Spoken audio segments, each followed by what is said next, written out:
ఇకపోతే కోమటిరెడ్డి రాజగోపాల్ రెడ్డి స్టేట్మెంట్స్ అయితే మళ్ళీ కాంగ్రెస్ నీరుకును పడేస్తాయా అన్న సందేహం కలుగుతుంది. అవసరమైతే మళ్ళీ రాజీనామా చేస్తా, మంత్రి పదవి ఇస్తారా లేకుంటే అంతే అన్నట్లుగా ఆయన ఒక హెచ్చరిక జారీ చేసినట్లుగా కనిపిస్తోంది. అంటే ఈ నేపథ్యంలో ఆయన స్టేట్మెంట్ చూస్తే మళ్ళీ మునుగోడుకు ఉప ఎన్నిక వస్తుందా, అలాగే మరి కాంగ్రెస్లో ఉన్న అసంతృప్తులు కూడా ఇదే బాట పట్టే ఛాన్సెస్ ఉన్నాయా, ఇలా రకరకాల చర్చలకు తావిస్తోంది సార్.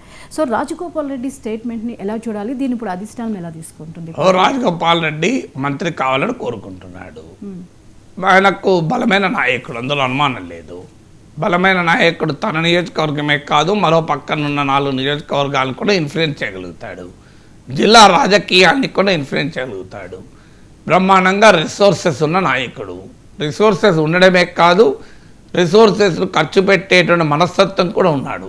ఉదారంగా ఖర్చు పెట్టగలిగే దిల్దార్ అంటారే, సో అందువల్ల తెలంగాణలో దిల్దార్ అంటారు. ఆ దిల్దార్ నాయకుడు రాజగోపాల్ రెడ్డి. సో తాను ఇంత దిల్దార్ అయినా, తనకు బలం ఉన్నా తనకు మంత్రి రాలేదనేది ఆయన బాధ. మంత్రి రాకుండా ఉండటానికి ఆయనకు వచ్చిన సమస్య డెమోగ్రఫీ అండ్ జాగ్రఫీ. జాగ్రఫీ ఏంటంటే ఆయన నల్గొండ జిల్లా వారు. ఆల్రెడీ నల్గొండ జిల్లా నుంచి ఉత్తమ్ కుమార్ రెడ్డి, కోమటిరెడ్డి వెంకరెడ్డి ఇద్దరు బలమైన నేతలు ఉన్నారు. వాళ్ళతో పాటు 3వ నేతకి ఇవ్వాలి. డెమోగ్రఫీ రీత్యా కూడా రెడ్లు ఇప్పటికే ఎక్కువైపోయారు. సో అందువల్ల ఇప్పుడు అందుకే అందరు రెడ్లను పక్కకు పెట్టారు. ఒక రాజగోపాల్ రెడ్డి కాదు, సుదర్శన్ రెడ్డి కూడా పక్కకు పెట్టారు. సో అందులో జాతీయ స్థాయిలో కాంగ్రెస్ పార్టీ సామాజిక న్యాయం అంటూ మాట్లాడుతున్న సమయంలో ఇప్పటికే కాంగ్రెస్ పార్టీలో రెడ్ల ఎమ్మెల్యేలు ఎక్కువ. ఎమ్మెల్యేలు అప్పుడేమో రెడ్డి నాన్ రెడ్డి అని చూడరు, గెలవగలిగే వాళ్ళకి సీట్ ఇవ్వాల్సిందే. సో అక్కడ సామాజిక న్యాయం అంటే రాజకీయ న్యాయం జరగదు. అందువల్ల ఎవరు గెలిచినట్టుంటే వాళ్ళకి టికెట్లు ఇస్తారు. కాంగ్రెస్ పార్టీలో ఆ రకంగా రెడ్లు డిస్ప్రపోర్షనేట్గా ఎక్కున్నారు. మంత్రి పదవులు ఇచ్చే వరకేమో తక్కువ ఎమ్మెల్యేలు ఉన్నా కూడా బీసీలకు ఇవ్వకపోతే ఎట్లా, బీసీలకు మొన్న ఇచ్చారు. సో అందువల్ల నెక్స్ట్ విస్తరణ అనేది తనకు రావాలి అనేది రాజగోపాల్ రెడ్డి కోరిక. రాజగోపాల్ రెడ్డికి ఇద్దాము అనుకుంటే సో అక్కడ సుదర్శన్ రెడ్డి నిజామాబాద్ జిల్లా నుంచి ఉన్నాడు, ఆ జిల్లాకు రిప్రజెంటేషనే లేదు. అలాగే ప్రేమ్ సాగర్ రావు ఉన్నాడు, అది మంచిర్యాల జిల్లా నుంచి. సో ఇలా సుదర్శన్ రెడ్డికి రేవంత్ రెడ్డి ఆశీస్సులు ఉన్నాయి, ప్రేమ్ సాగర్ రావుకు భట్టి విక్రమార్క ఆశీస్సులు ఉన్నాయి. సో ఇందువల్ల ఇక రాజగోపాల్ రెడ్డికి ఆశీస్సులు ఇవ్వాల్సిన వెంకరెడ్డమో నా చేతులు ఉందా, నేను మంత్రి పదవి ఇచ్చే పొజిషన్లో ఉన్నానా అని ఆయన అంటున్నాడు. నిజమే పాపం. కోమటిరెడ్డి వెంకరెడ్డి తన మంత్రి పదవిని తాను సూత్రపరచుకోగలిగాడు తప్ప మా తమ్ముడు కూడా మంత్రి పదవి ఇవ్వని అనగలడా అని అంటే ఇస్తారా?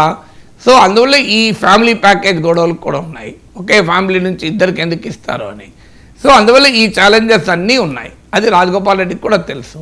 కానీ రాజగోపాల్ రెడ్డి పర్సనల్ అంబిషన్స్, కాంగ్రెస్ పార్టీలో ఉన్న ఈ సోషో పొలిటికల్ డెమోగ్రఫీ జాగ్రఫీలకు మధ్య ఒక కాంట్రడిక్షన్, అది అనివార్యమవుతుంది. ఇక రాజగోపాల్ రెడ్డి బెదిరించడమే కాంగ్రెస్ పార్టీ కొత్త కాదు.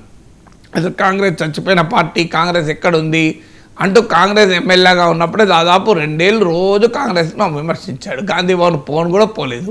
వన్ ఫైన్ మార్నింగ్ రాజీనామా చేసి బీజేపీలో చేరి మునుగోడు ఉప ఎన్నికైంది. కాంగ్రెస్ తరఫునేమో 2018లో గెలిచాడు, 2023లో గెలిచాడు. మధ్యలో ఉప ఎన్నికల్లో కాంగ్రెస్ విడిపోయి బీజేపీలో పోటీ అయితే గెలవలేదు. సో ఈ హిస్టారికల్ ఫ్యాక్టర్లో రాజగోపాల్ రెడ్డి బహుశా గుర్తుండకుండా ఉండదు కదా. సో ఇప్పుడు మళ్ళీ ఆయన బీజేపీలో చేరినా, బీఆర్ఎస్లో చేరినా ఆయన భాషలో చెప్పాలంటే మునుగోడు త్యాగం చేస్తారని మనకు అందరికీ అర్థమయ్యే భాషలో ఏంటంటే అదొక ప్రెషర్ టాక్టిక్స్. మళ్ళీ రంగారెడ్డి అంటలేడా, నా రెడ్డి వల్లనే, నేను రెడ్డి వల్ల నాకు మంత్రి పదవి రావడం లేదంటే నేను రాజీనామా చేసి నా నియోజకవర్గంలో ఒక బీసీని గెలిపిస్తా, నా నియోజకవర్గానికి ప్రాతినిధ్యం కావాలి అని. సో అందువల్ల ఇందులో త్యాగాలు ఎక్కడిది? స్వాతంత్ర సమర పోరాటం, త్యాగాలు చేయడానికి ఇది ఒక రాజకీయ ఆరాటం. రాజకీయ ఆరాటం తప్పని కూడా నేనేమంటలేను. అంటే రాజకీయాల్లో ఉన్న వాళ్ళు మంత్రి పదవి కోరుకోవడం నేరమా?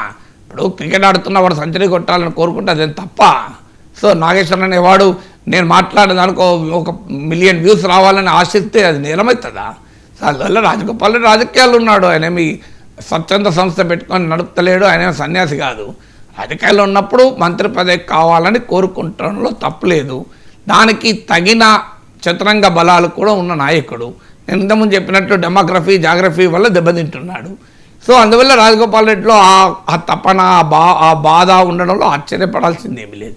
కానీ ఆయనకు ఉన్న ఆప్షన్స్ ఏంటి అనేది క్వశ్చన్. ఇప్పటికిప్పుడు వెళ్ళి బీజేపీలో చేరి, బీఆర్ఎస్లో చేరి ఉప ఎన్నిక వస్తే మళ్ళీ గెలుస్తాడా? గత అనుభవం వెక్కిరిస్తుంది. అయితే ఇప్పటికి అలాగే ఉంటుందా? రాజకీయాలు ఉండకపోవచ్చు. అందువల్ల ఆయన కాంగ్రెస్లోనే ఒక ప్రెషర్ బిల్డ్ చేయాలనే ఎత్తుగడతో మాట్లాడుతూ ఉన్నాడు.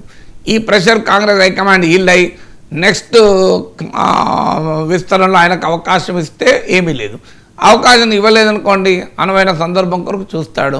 ఈ లోపల బీజేపీ కాస్త దూకుడు పెరిగి 2028 దగ్గరికి వచ్చే టైంకు బీజేపీలో చేరితే ఉపయోగం, ఉప ఎన్నిక వస్తే మా బీజేపీ కూడా బల ప్రదర్శన చేయవచ్చని బీజేపీ అనుకుంటే, రాజగోపాల్ అనుకుంటే మళ్ళీ పాలన మారచ్చేమో.